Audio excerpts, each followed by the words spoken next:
ကျွန်တော်တို့ဘက်ထရီစိုက်ကြီးတဲ့ဖုန်းတစ်လုံးကိုရှာနေရဆိုလို့ရှိရင်တော့ဒီဖုန်းကိုတစ်ချက်လောက်ကြည့်တင်တယ်ကျွန်တော်လက်ထဲကိုရောက်နေတာကတော့9000 mAh ဘက်ထရီပါတဲ့ Honor AX-T ဖြစ်ပါတယ်ကျွန်တော်တို့ဒီဖုန်းကို August လလက်ကုန်မတိုင်ခင်ဝယ်မယ်ဆိုလို့ရှိရင်တော့ကျွန်တော်တို့2သိန်းကျော်လောက်တန်ဖိုးရှိခဲ့ဗျာ Honor Choice Earbud A6i ကိုလက်ဆောင်ရမယ်လို့သိရပါတယ်ကျွန်တော်တို့ဒီ Honor AX-T ကိုဗျာဘက်ထရီပိုင်းနဲ့ AI ဘဲမှာဆိုလို့ရှိရင်တော်တော်လေးကိုကောင်းတဲ့ဖုန်းတစ်လုံးလို့ပြောရလိမ့်မယ်ဆိုတော့ဒီဖုန်းမှာကသူ့ရဲ့ဈေးထဲမှာဆိုလို့ရှိရင်တော်တော်ကြီးရလို့ပြောရမယ်9000 mAh ဘက်ထရီကိုထည့်ပေးထားတယ်နောက်ပြီးတော့သူက Silicon Carbon ဘက်ထရီမျိုးစားလေးဖြစ်တယ်ပေါ့နော်နောက်ပိုင်းမှာဆိုလို့ရှိရင်ကဗျာ Honor ကထွက်တဲ့ဖုန်းတွေကဘက်ထရီကတော်တော်လေးကျန်းတယ်လို့ပြောရလိမ့်မယ်ကျွန်တော်တို့ Honor A70 မှာဆိုလို့ရှိရင်ဗျာဒီ ISO မှာဆိုလို့ရှိရင်သူကဘက်ထရီ level 1ရထားတာဒီ Honor AX-T ကတော့ဗျာဘက်ထရီ size ကလည်းပိုပြီးတော့ကြီးသွားတယ်နောက်ပြီးတော့ဒီဖုန်းကလည်း model ပုံမြင်လာတဲ့ဘက်ထရီကပိုပြီးကျန်းလာဖို့ကတော့တေချာတလောက်ရှိပါတယ်။ Honor ကထူးခြားလုပ်ပေးထားဆိုလို့ရှိရင်တော့ဗျာသူကဘက်ထရီစွမ်းဆောင်ရည်ကို6နှစ်လောက်အထိ AC သုံးလို့ရမယ်လို့ပြောထားတယ်။သဘောကဗျာ6နှစ်လောက်အထိသုံးမယ်ဆိုလို့ရှိရင်တော့ဒီဘက်ထရီဟက်က 80% အထက်ကျန်မဲ့သဘောဖြစ်ပါတယ်။ဆိုတော့ Honor AX-T ရဲ့ဘက်ထရီကဗျာ smartphone တွေထဲမှာဆိုလို့ရှိရင်ဒီ channel တွေတော်တော်လေးအကျန်းခံတယ်လို့ပြောရမှာတော့အမှန်ပါပဲ။ကျွန်တော်တို့ဒီဘက်ထရီကိုအပြန်သွင်းဖို့အတွက်ကလည်းဗျာ 45W Honor Super Charge ကိုထည့်ပေးထားတယ်။ Silicon Carbon ဘက်ထရီဖြစ်သွားတဲ့အတွက်ဗျာအားသက်သွားတဲ့တစ်ချက်ကကျွန်တော်တို့ကဒီဝက်များများနဲ့ဖက်ချခြင်းတွေလုပ်မယ်ဆိုလို့ရှိရင်လည်းပူတာတို့ဘာတို့ကတမန်ဘက်ထရီအထက်ပို့ပြီးတော့နည်းပါတယ်။ဒါကတော့ဗျာ Honor AX-T ရဲ့ဘက်ထရီပိုင်းအားသက်ချက်တွေလို့ပြောရပါလိမ့်မယ်။ Honor AX-T ကဗျာဘက်ထရီစိုက်ကြီးပင်ပဲပါပြီးတော့ပေါ့တယ်လို့ပြောရလိမ့်မယ်။7.5mm နဲ့ 188g အလေးချိန်ပဲရှိတယ်။ဆိုတော့9000 mAh ဘက်ထရီပါတဲ့ဖုန်းတစ်လုံးအနေနဲ့ဗျာ 188g ဆိုတော့ကတော်တော်လေးကိုပေါ့နေတယ်။ဆိုတော့ကျွန်တော်ကတော့မယုံနိုင်တဲ့ဒီဖုန်းကို scale ပေါ်တင်ပြီးတော့တစ်ချက်လောက်စမ်းကြည့်လိုက်တယ်ပေါ့။ကျွန်တော်ပြန်ရတဲ့အဖြေကတော့သူတို့ပြောတဲ့အတိုင်းပဲ 188g ဝန်းကျင်ပဲရှိတယ်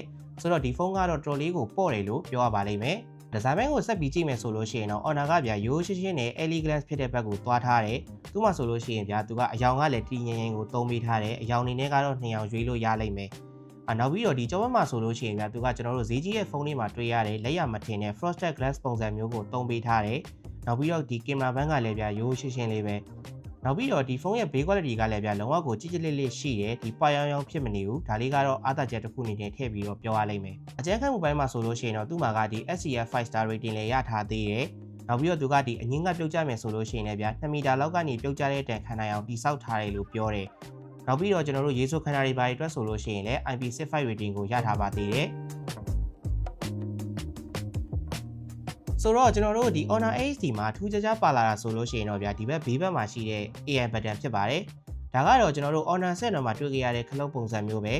short press long press double press ဆိုပြီးတော့ကျွန်တော်တို့ action 3မျိုးကိုထားလို့ရမယ်ကျွန်တော်တို့ဗျာဒီမှာထူးခြားတာဆိုလို့ရှိရင်တော့သူ့မှာကဒီ AI mobile assistant ဆိုပြီးတော့ပါလာတယ်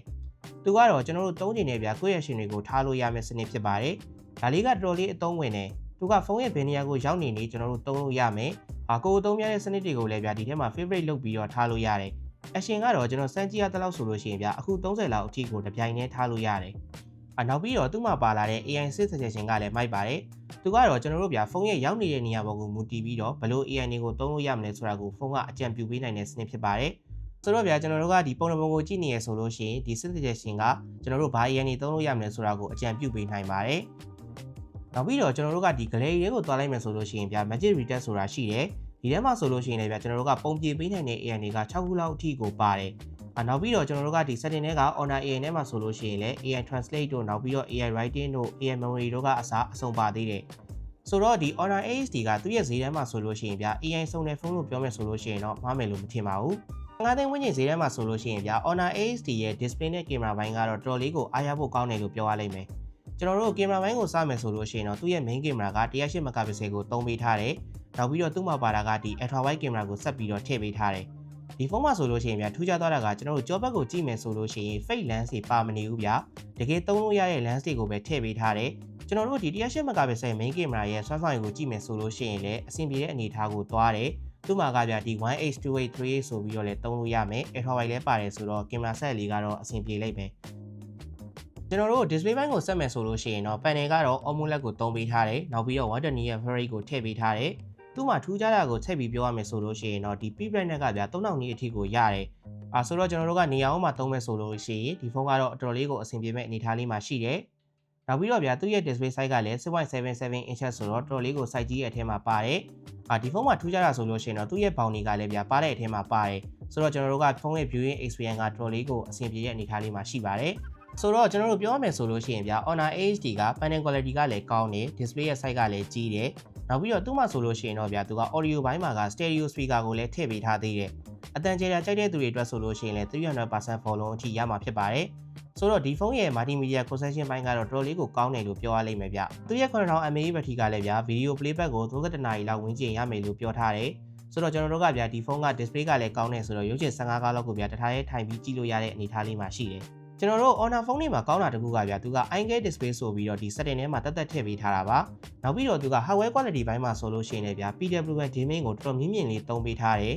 ဆိုတော့ဘာဒီအားသက်သွားလဲဆိုတော့ဗျာကျွန်တော်တို့ကဒီဖုန်းကိုကြာကြာကြည့်မယ်ညဘက်တွေမှာသုံးမယ်ဆိုလို့ရှိရင်သူက flicker ထတာနည်းတယ်ပေါ့တော့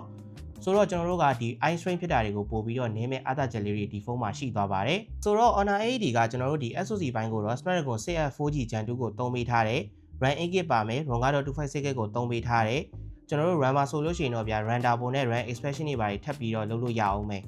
နောက်ပြီးတော့ဒီ Magic OS 10ကိုသုံးပေးထားပြီးတော့သူ့မှာထူးခြားတဲ့တခုဆိုလို့ရှိရင်ဗျာ performance ဘိုင်းကို optimization လုပ်ပေးမယ် Turbo X engine ဆိုတာကိုထည့်ပေးထားတယ်သူကတော့ကျွန်တော်တို့ဒီ AI ကိုသုံးပြီးတော့ဗျာ CPU တွေ GPU တွေရဲ့ performance ကိုသူက optimize လုပ်ပေးမှာဖြစ်ပါတယ်ဆိုတော့ကျွန်တော်တို့ဒီ Honor 8C ရဲ့အကြောင်းကိုပြောတာလေးကလည်းစုံတလောက်ရှိနေပါပြီဆိုတော့15သိန်းဝန်းကျင်မှာကျွန်တော်တို့ဒီ Honor 8D ကဗျာဘက်ထရီကိုကြည့်ယူရေးမယ်ဆိုလို့ရှိရင်တော့လုံးဝကိုနံပါတ်1ပဲနောက်ထပ်ပိုင်းထပ်ပြီးစဉ်းစားသင့်လဲဆိုလို့ရှိရင်တော့ကျွန်တော်တို့ကင်မရာနဲ့ display ကိုထည့်ပြီးတော့စဉ်းစားသင့်ပါတယ်နောက်ပြီးတော့သူ့မှာဆိုလို့ရှိရင်လည်းဗျာ AI feature လေးတွေကတော်လေးကိုစုံတယ်ဆိုတော့ clean ကျင်တဲ့သူတွေအတွက်ကလည်းအဆင်ပြေလိမ့်မယ်ဆိုတော့ Honor 8D ရဲ့အကြောင်းကတော့ဒီလောက်ပါပဲ